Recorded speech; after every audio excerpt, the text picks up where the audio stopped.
Making 1 week of dinners in less than 2 hours. Here's how we're gonna do it. Step one is we're prepping our produce. Starting off with the things that will not stink up our cutting boards. Taking the thicker stalks and making ribbons.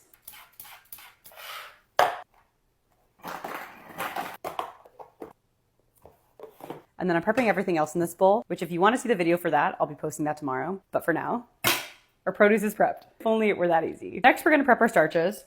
This will be for polenta, and this pot with water will be for pasta.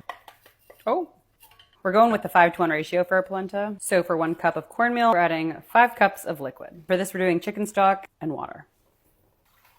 And then while the polenta cooks, we really don't need to whisk the entire time. Just enough so that it doesn't stick to the bottom of the pan.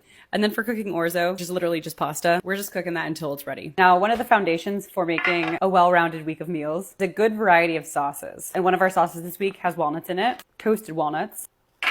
So we're gonna toast these up. Our next sauce is literally just a balsamic marinade.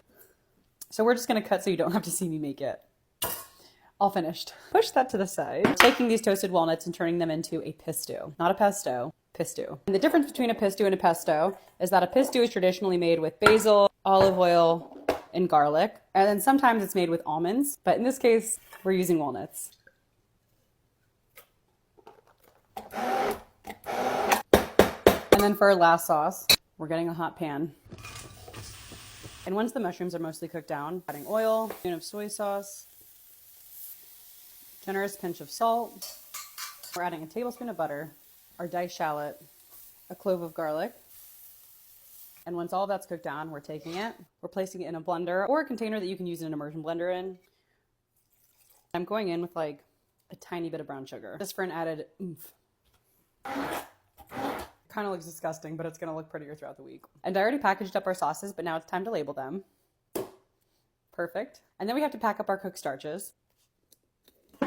Last but not least, when I have cheese on the menu, I like to grate it at the beginning of the week. Let's do that. Perfect. And now our dinner's ready for the week. Guess you gotta stay tuned to see what we make.